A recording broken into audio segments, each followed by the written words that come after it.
இந்த காலத்து குழந்தைகள் நீங்கள் வந்து பார்த்தீங்க அப்படின்னா, ஏதாவது ஒரு கடைக்கு நம்ம கூட்டிகிட்டு போகிறோம் அப்படின்னா, அந்த பொருள் வந்து உண்மையாலுமே வந்து அவங்களுக்கு வந்து அது தேவைப்படுற பொருளா, இல்லை தேவையில்லாத பொருளா, அதை பற்றியெல்லாம் எந்த ஒரு சிந்தனையும் இல்லாமல், அவங்களுக்கு ஒரு பொருள் பிடிச்சிருந்தது அப்படின்னா, அதை உடனே வாங்கணும் அப்படிங்கிற அந்த ஒரு மைண்ட் செட்டில் தான் வந்து இன்றைய தலைமுறை குழந்தைகள் பலரும் வந்து அந்த ஒரு மைண்ட் செட்டில் தான் இருக்காங்க.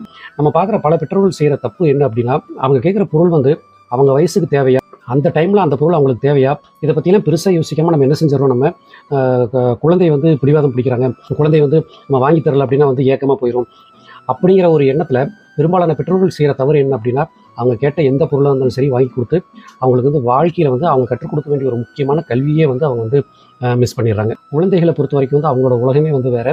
அவங்க வந்து ஆசைப்பட்ட பொருளை வாங்கணும் அப்படிங்கிறது அவங்களுடைய மைண்ட் செட் வந்து எப்பவுமே இருக்கும்.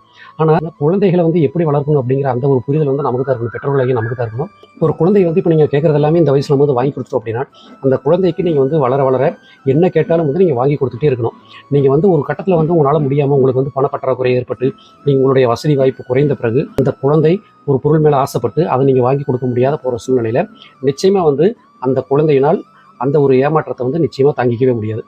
குழந்தைகள் என்ன கேட்டாலுமே வாங்கி கொடுக்க வேண்டிய சக்தி நம்மகிட்ட இன்னைக்கு இருக்கலாம். ஆனால் நம்மளுடைய வாழ்க்கையில் வந்து எது வேணாலும் எப்போ வேணாலும் நடக்கலாங்க. எவ்ரிடே இஸ் டிஃப்ரெண்ட்னு சொல்லுவாங்க. அதனால் நம்மளுடைய வாழ்க்கையில் எப்போ வேணாலும் எது வேணாலும் கீழே இருக்கிறவங்க மேலே போகலாம், மேலே இருக்கிறவங்க கீழே வரலாம், எது வேணாலும் நடக்கலாம். ஸோ இப்போ இன்றைக்கி நம்ம வந்து வசதி இருக்குது அப்படிங்கிறக்காக குழந்தைகள் என்ன கேட்டாலும் நம்ம வாங்கி கொடுக்குறோம் அப்படின்னா, நாளைக்கே வந்து நம்ம வந்து அந்த வசதி வாய்ப்பு குறையிறப்போ, குழந்தைகள் கேட்குறத நம்ம வாங்கி கொடுக்க முடியாத சூழ்நிலை வரப்போ நிச்சயமாக அவங்களுடைய மனநிலை அதை நிச்சயமாக ஏற்றுக்கொள்ளாது. ஆக நம்மகிட்ட என்னதான் வசதி வாய்ப்பு இருந்தாலுமே சரி, குழந்தைகளை பொறுத்தவரை அவர்களுக்கு எது தேவை எது தேவையில்லை என்பதை புரிய வைத்து அவர்களுக்கு வாழ்க்கை கல்வியை கற்றுக் கொடுக்க வேண்டிய பொறுப்பு நமக்கு இருக்குது.